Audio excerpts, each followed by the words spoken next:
শুভ সকাল আমার প্রিয় বন্ধুরা, কেমন আছে সবাই? আশা করছি সকলে অনেক বেশি ভালো আছো। আমরাও না বেশ ভালো আছি। ভারতের ছোট্ট একটি গ্রাম থেকে আমি রূপা, ব্লগার রূপা চ্যানেলে সকলকে স্বাগত জানিয়ে আজকের ব্লগটি শুরু করছি। ভোরের অন্ধকার কাটতে না কাটতেই শুরু করে দিলাম আমার কাজকর্ম, প্রতিদিনের মতো পরিপাটি রান্নাবান্না কাজকর্ম। তবে আজ একটু অন্য জায়গায় রান্না করব, তোমাদেরও ভালো লাগবে আমারও ভালো লাগবে। রোজ রোজ একই জায়গায় রান্না বান্না সব কিছু কিন্তু একঘেয়েমি লাগে। রান্নাঘরটা যদি একটু বদলানো যায় তাহলেও মন থেকে কাজের না একটা আলাদা এনার্জি পাওয়া যায়।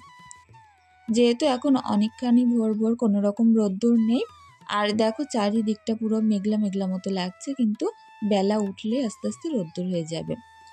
তো যাই হোক, প্রচুর বাসন আছে, আর আমার মুরগিগুলো বারবার করে আসছিল যে আমার থালা বাসনে ভাত আছে কি খাবে বলে।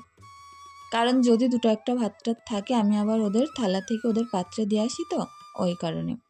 আর বিশেষ করে অবলা জীব দেখবে মানুষদেরকে প্রচুর ভালোবাসে। ওদেরকে যেহেতু দেখাশোনা খাবার দেওয়া সবকিছু আমি করে থাকি, ওই কারণে আমাকে দেখলেই পেছন ছাড়ে না। তো যাই হোক, দেখো মোটামুটি বাসনগুলো মেজে কমপ্লিট করলাম। এখন একটা একটা করে ধুয়ে ফেলবো, আর এরপর আবার রান্নার পানিও নেব। একদিন আগে থাকতে তুলে রেখে দিই পানি, আর পরের দিন ফুটিয়ে রান্না করলে পানিগুলো অনেকটাই সুন্দর স্বচ্ছ থাকে। এমনিতেও চকচক করে, তারপরেও যেহেতু পুকুরের পানি ফুটিয়ে নিই ওই কারণে। আমাকে আগের দিন এক বোন বলেছিলে পুকুরে যে বাসন মাজছো নোংরা লাগবে না। তো যাই হোক, তোমাকে বলি বোন, আমি ঘরে আমার কল আছে, আমি কিন্তু বাসনে খাওয়ার আগে এই থালা বাসনগুলো আর একবার করে পরিষ্কার করে ধুয়ে নিই। যতই পুকুরে মাজা ঘষা করার সুবিধা হোক না কেন, কলের পানি দিয়ে কিন্তু একবার ধুয়ে নেওয়া উচিত। তো চলো, টুকটুক করে বাসনগুলো তো ধুয়ে নিয়েছি, এবার ঘরের দিকে চলে যাই। সকালবেলা অনেক জামা কাপড় ছিল, যেগুলোকে আমি এই যে সবগুলোই মেলে দিয়েছি, এগুলো কাল বিকালে কাচা। তো যাই হোক, বাইরে তো অনেক বড় দড়ি টাঙানো, এখানে মেললে অনেক তাড়াতাড়ি শুকিয়ে যায়। আর মুরগিগুলো দৌড়ে আসছে দেখো খাবার খাবে বলে। এই যে লাল মুরগিটা আমার, এটার প্রায় 4 কেজি 4.5 কেজি ওজন হয়ে গেছে, অনেক বড়। ক্যামেরায় হয়তো অতটাও বড় লাগে না, তবে ওই মুরগিটা প্রায় 4.5 কেজি 5 কেজির ধারেই যায়। বাইরের কাজ মোটামুটি কমপ্লিট করে ঘরে চলে আসলাম টুকটুক করে কাজ করতে। আর একে একে এখন দুটো ঘর খুব সুন্দর করে পরিষ্কার পরিচ্ছন্ন করে নেব। প্রত্যেক দিন যতই কাজ থাক না কেন নিজের ঘর বাড়িগুলোকে পরিপাটি রাখা এটা কিন্তু আগে বিশেষ দরকার। তো যেখানে খাবো শোবো সেই জায়গাটায় যদি পরিষ্কার পরিচ্ছন্ন না থাকে, সারাদিন খাটাখাটনির কোনো মানে নেই। ওই কারণে চেষ্টা করি বাচ্চাদের ঘর, নিজের ঘর, বাচ্চাদের জামা কাপড় রোজ কেচে পরিষ্কার করে দিতে। দেখবে যতই তুমি মনে করবে যে এই কাজটা করতে কষ্ট, ততই সেটা দেখলে তোমার বেশি কষ্ট হবে। আর যত তুমি মনে করবে এটা করে এক্ষুনি শেষ করতে হবে, তত তাড়াতাড়ি সব কিছু হয়ে যাবে। তো যাই হোক, মানুষের মনের কাছে সব কিছু, কাজকর্ম করাটা কিন্তু একটা আর্ট। অনেকে এটাকে ভালোবেসে করে বলে অনেক তাড়াতাড়ি সুন্দরভাবে হয়ে যায়, আর যারা এটাকে ভালোবাসে না তাদের কাছে অনেক ভারী বলে মনে হয়। তো চলো এক এক করে জামা কাপড়গুলো ভাঁজ করে নিই। আর কিচেন ক্যাবিনেটের মধ্যে এই যে ক্যাবিনেটটায় কিছু রাখবো, আর কিছুটা শোকেজের মধ্যে রাখবো। যেহেতু হাজব্যান্ডের নতুন প্যান্ট আছে, ওগুলো শোকেজেই রাখবো। টুকটুক করে ভাঁজ করে নিলাম। ইশারগুলো তো ছোট্ট ছোট্ট করে আলাদা করে রাখলাম, হাজব্যান্ডেরগুলো আবার হ্যাঙ্গারে রেখে আসলাম। আর এখন একে একে গুছিয়ে নেব। তো অনেকেই বলছো একটা আলনা কিনতে। আলনা কিনলে না ঘরে জায়গা থাকবে না, অনেক জায়গা কম আমার ঘরে। একটা আলনা কিনলে নিচে আর মোটে জায়গাই থাকবে না, ওই কারণেই নিচ্ছি না আর কি। আর এখন সুন্দর করে এই যে তক্তপোষের নিচে টিচেগুলো পরিষ্কার করে ঝাড়ু দিয়ে নিচ্ছি। তো এই ঘরটায় জিনিসপত্র একটু হালকা হালকা করে রেখেছি, যেহেতু এটা গরমের সময় নিচেই শোয়া যায় ওই কারণে। তো চলো ঘরের মেঝেটা পরিষ্কার করে নিই। তো অনেক বোনেরা জিজ্ঞাসা করো তুমি কি ঘর মুছো না? হ্যাঁ গো মুছি, আমি সন্ধ্যাবেলা করে মুছছি। আর যেহেতু সন্ধ্যাবেলা কোনো ভিডিও আমি শ্যুট করি না, মেয়েদের পড়ানো থাকে, তো ওই কারণে আর তোমাদের সাথে দেখানো হয় না। এই ঘরটা হয়ে গেলে ওই ঘরে যাব। আর সিমরান যেহেতু একদম ভোরবেলা উঠে স্কুলে চলে যায়, এই ঘরটা গোছাতে আমার কিন্তু কোনো রকম সময় লাগে না। আর এই ঘরে যেহেতু ঈশা ঘুমায়, ওকে ডেকে তুলে দিয়ে তারপরেই গোছাতে আসতে হয়। আর এই যে বেলাটা ছোট হচ্ছে, দিন দিন আরও ছোট হয়ে যাচ্ছে। এই ছোটবেলায় না অনেক কাজ করা একটু সমস্যা হয়ে যাচ্ছে। এই সময় একটু বুদ্ধি করে যদি প্ল্যান করে না কাজ করা যায় তাহলে বেলার সঙ্গে পার পেয়ে ওঠা যাচ্ছে না, কাজ করতে করতে সন্ধে। ওই কারণে ভোর থেকেই লাগি। ভোরের অন্ধকার কাটতে না কাটতেই সংসারের কাজগুলো শুরু করে দিলে প্ল্যান মাফিক করতে পারলে কিন্তু সবটাই সময়ের আগে হয়ে যায়। তো যাই হোক, আমার মেয়ের স্কুলেও নিয়ে যেতে হবে ঈশার আবার, সেই কারণে একটু তাড়াহুড়োর মধ্যে আছে। সাদিয়া ব্লগ প্রোফাইল থেকে বোন বলেছ সবার আগে ভিডিও দেখে নিলাম, অনেক অনেক ভালোবাসা রইল বোন তোমার জন্য। তৌফিক আহমেদ প্রোফাইল থেকে বোন বলেছ দিদি আজ ফার্স্ট কমেন্ট করতে পারলাম না, কেমন আছো? প্রত্যেক দিন ভিডিওর অপেক্ষায় থাকি, খুব ঠান্ডা পড়েছে গো। হ্যাঁ গো, ঠান্ডা তো পড়েছে, তবে কি জানো তো আমাদের এখানে সকালে করে পাখা চালাতে হচ্ছে, এতটাই গরম থাকছে, আর রাতে গিয়ে একটু ঠান্ডা লাগছে। অন্য অন্য দিককার তুলনায় এখানে দেখছি ঠান্ডাটা এখনও সেরকম পরিমাণে এসে পারিনি।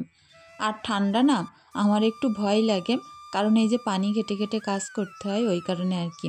আমার কাছে গরমটাই ভালো লাগে। তো সবার চয়েস তো একরকম হয় না, যার যার সুবিধা মতো তার তার ভালো লাগে। ঠান্ডার সময় কিন্তু একটা বড় ঝামেলা, লেপ কাঁথা কম্বল বালিশ এই সকল জিনিস রোজ তোলো, ভাঁজ করো, আবার রোদ্দুরে দাও, এরকম একটা ব্যাপার থাকে। আর বাসন মাজতে গেলে তো বলাই বাহুল্য যে অনেক কষ্ট, বাসন মাজা, মাছ ধোয়া। আর যেহেতু প্রচুর বাসন হয়, প্রত্যেক টাইমে অনেক অনেক বাসন মাজতে হয়, আমার খুব খারাপ লাগে জানো তো। যাই হোক, চলো যে মৌসুমি আসবে সেই মৌসুম তো মানিয়ে নিতেই হবে। মাহফুজুর রহমান প্রোফাইল থেকে বোন বলেছ যে আমার মেয়ের নাম মায়েসা, আমার মেয়ে এবার ক্লাস 1-এ, আর তোমার মেয়ে কোন ক্লাসে উঠবে অবশ্যই জানিও। সিমরান কিন্তু এবার 5-এ উঠবে। তো যাই হোক, তোমার মেয়ের জন্য অনেক দোয়া ভালোবাসা রইল।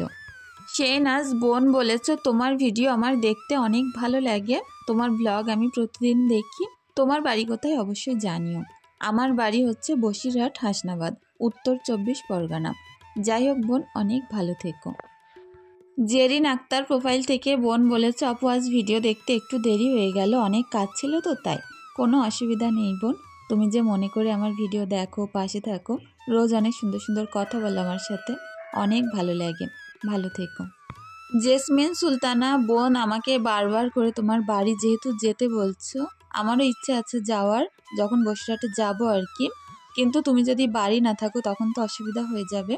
তো তুমি আমার প্রপার নাম্বারটা পেতে গেলে আমার হোয়াটসঅ্যাপে যোগাযোগ করো।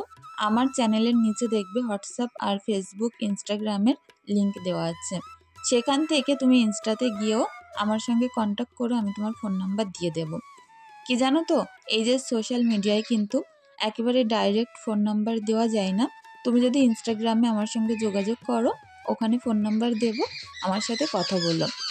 কি জানো তো, অনেকেই এরকম আছে, অনেক বোনেরা তো আমার সাথে দেখা করতে চাও, ফোন নাম্বার পেতে চাও, কথা বলতে চাও, তো তারা সবাই কিন্তু হয় ইনস্টা তা নয় ফেসবুকে গিয়ে আমার সাথে কথা বলে।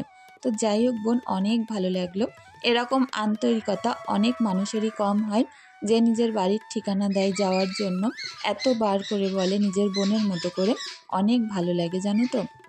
যাই হোক, দেখো ঘরের কাজ মোটামুটি শেষ করলাম।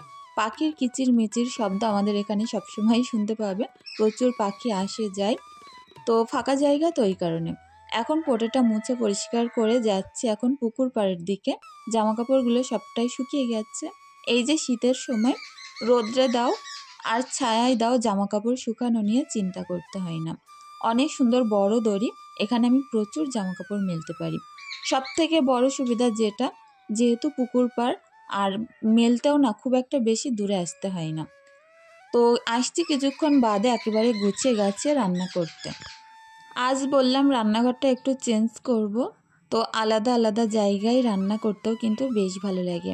রোজ এক জায়গায় একঘেয়েমি লাগতে পারে সবার, তো একটু যদি চেঞ্জ করি সব কিছু, অনেক কিছু ভালো লাগে।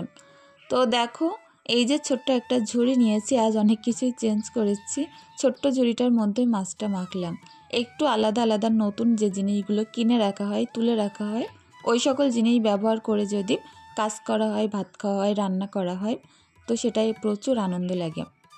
তো আজকে আমার এই নতুন সসপ্যানটা ব্যবহার করেছি, এটার মধ্যে আমি শাক সেদ্ধ করে রাখবো।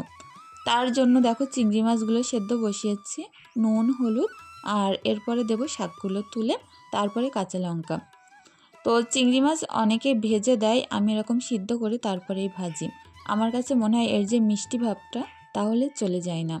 আর এমনি যদি ভেজে দিই তাহলে একটা চিংড়ি মাছগুলো শুকনো শুকনো টাইপের হয়ে যায়, ভিতরে রসটা থাকে না আর মিষ্টি ভাবটা চলে যায়।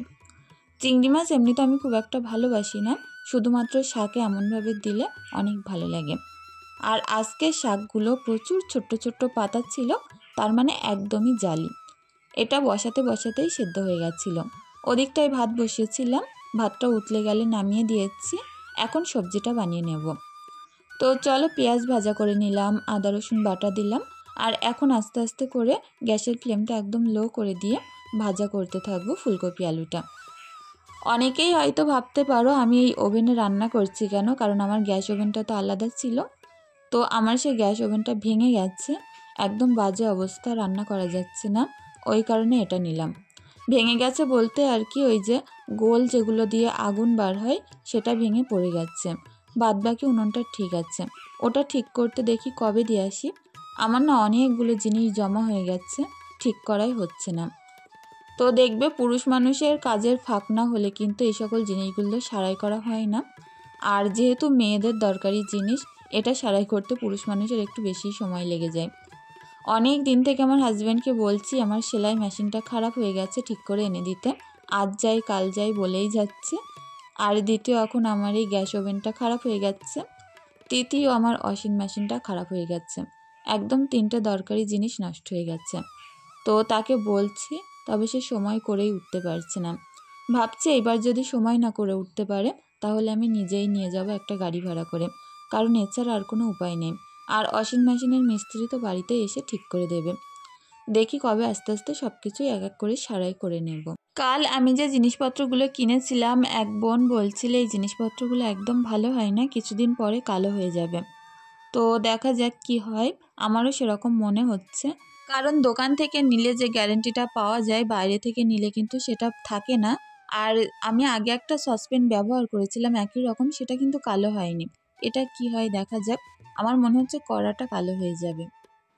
নূর ইসলাম মণ্ডল প্রোফাইল থেকে বোন বলেছে, আপু দুদিন শরীর খারাপ ছিল, ভিডিও দেখতে পারিনি, আজ 2টো ভিডিও একসাথে দেখে নিলাম। অনেক অনেক ভালোবাসা রইল বোন, এতটা ভালোবাসা দেওয়ার জন্য।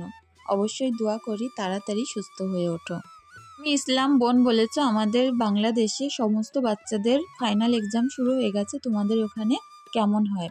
আমাদের এখানেও শুরু হবে, এই নভেম্বরের লাস্টেই মনে হচ্ছে শুরু হয়ে যাবে। যাই হোক বোন, অনেক ভালো থেকো। যে সকল বোনেদের কমেন্ট আজকে নিতে পারলাম না তাদের কাছ থেকে ক্ষমা চেয়ে নিচ্ছি, কারণ ভিডিও ছোট হওয়ার কারণে সকলের কমেন্টে রিপ্লাই দিতে পারছি না। সারথী বোনকেও জানাই অনেক অনেক ভালোবাসা। তো আমার আজকের ভিডিওটি এখানেই শেষ করছি। সকলে অনেক ভালো থেকো, সুস্থ থেকো, ধন্যবাদ।